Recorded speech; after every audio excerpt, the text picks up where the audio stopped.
The proposal of Before the Divinities hopes for a reconciliation between humans and nature via its architectural explorations.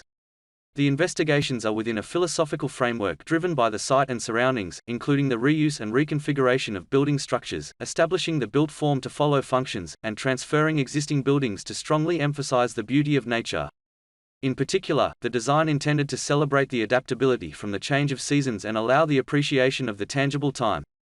The subject site includes two main buildings. Both buildings have been serving the people and the local community for about half a century, and they remain the same look nowadays.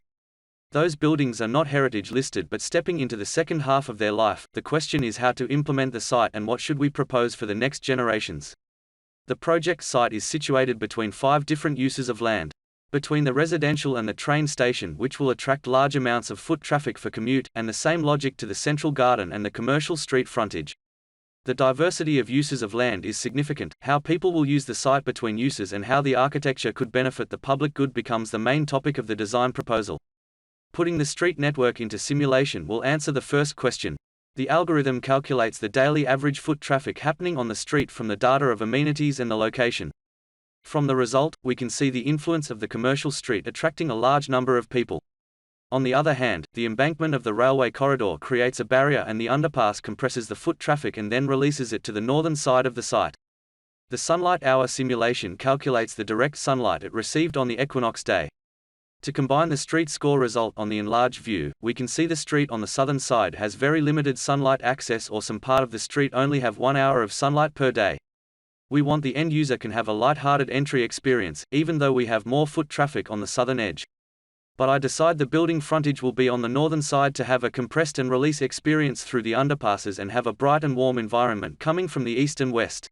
From the analysis, I summarized 4 design visions. The design should work as a platform to get all different parties engaging with different knowledge and backgrounds to contribute to a diverse social environment. People will be able to experience the benefit of sunlight and increase their sense of connection with nature.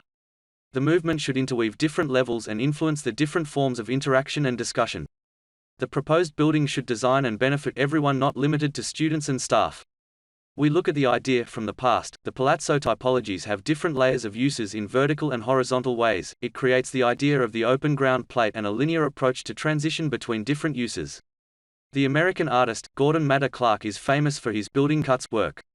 1975, The Conical Intersect explores the interesting idea of sunlight and the sense of space. Spaces are available to maneuver through that were previously unreachable, as Gordon said. This design framework is based on a fourfold world: the earth and the sky, the mortals and the divinities. Their relations and oppositions originally reflect human existence. In the design process, we will translate the logic into 4 design aspects to explore possibilities and ideas from the user's perspective. We will demolish the elevated platform between the 2 buildings and open up the ground floor and first floor of the building on the north. The designated front entry will double the foot traffic by providing a direct connection between east to west. Also, the eastern boundary draws foot traffic from the south, which means the people will use the street that has more direct sunlight on the east rather than the dark laneway on the south. We also provide a double height space for the public realm, and I believe we will benefit from people and the local community utilizing it. We benefit from the open air space, which the railway corridor from the north, and the parkland from the east. On the north, more than 35 meters of building-to-building distance and excellent sunlight access to the site. As per Gordon's idea, the sunlight from autumn to spring can potentially reaching to the atrium area, and we possibly have an internal garden that will have direct sunlight about 270 days a year. Every creature relies on sunlight. There's no difference between humans and plants. The sunlight access to the building in 3 different locations to make sure we maximize the energy from the sun and remain structural integrity for each building compartment. Each penetration could capture the sunlight from March to September, will keep the summer sun out of the building and provide sunlight access at different times of the day, also shaping the different usage and purpose in different rooms.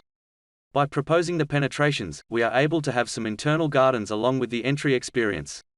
It encourages people to have an intimate moment with plants and trees, and you may see fruits or blossoms or falls during your visit. All the light courts are able to capture energy from the sun and plant larger trees rooted in ground and grow between floors. At the same time, people are protected from the weather and can feel the change of times and seasons during their daily routine. The daylight court is the main entrance of the library building. There are stairs and bridges to connect into a multi-function space. You can travel between trees and birds, and bathe in sunlight on the journey to the upper floor. Otherwise, you are invited to walk through the designated landscape feature to enter the library.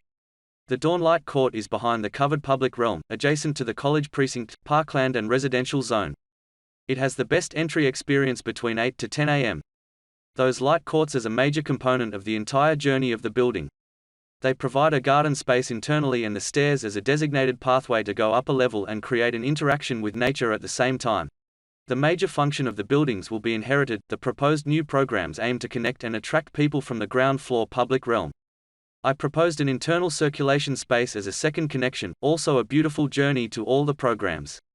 I may call it the Sky Garden. The Sky Gardens will allow people could have their playful moment during the journey, bare feet on the grass, steps running up the stairs, ramps for accessible purposes and also the garden bed and stormwater collection. The journey across 4 levels provides direct access to different programs including the lecture theatre, library, cafe, future lab and all the lift access. The second major feature will be the idea of extending from the daylight court to allow the sun access and provide vertical circulation. We also can make it a place to communicate and spread knowledge and ideas. The daylight court brings a theatre to the semi-outdoor space.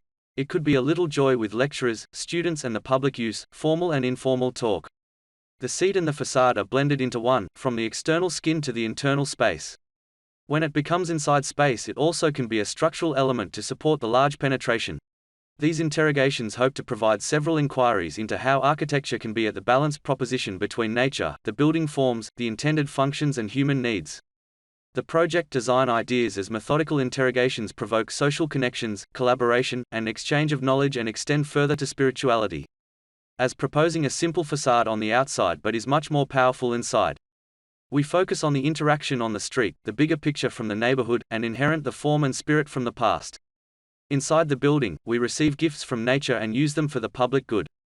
We plant trees and cultivate ideas within people. New programs and local community engagement bringing vitality to the old building. The design methodology kindred by the building before the Divinities is a place-making outcome to reflect the individual. This is the end of the proposal. Thanks for watching and have a good day.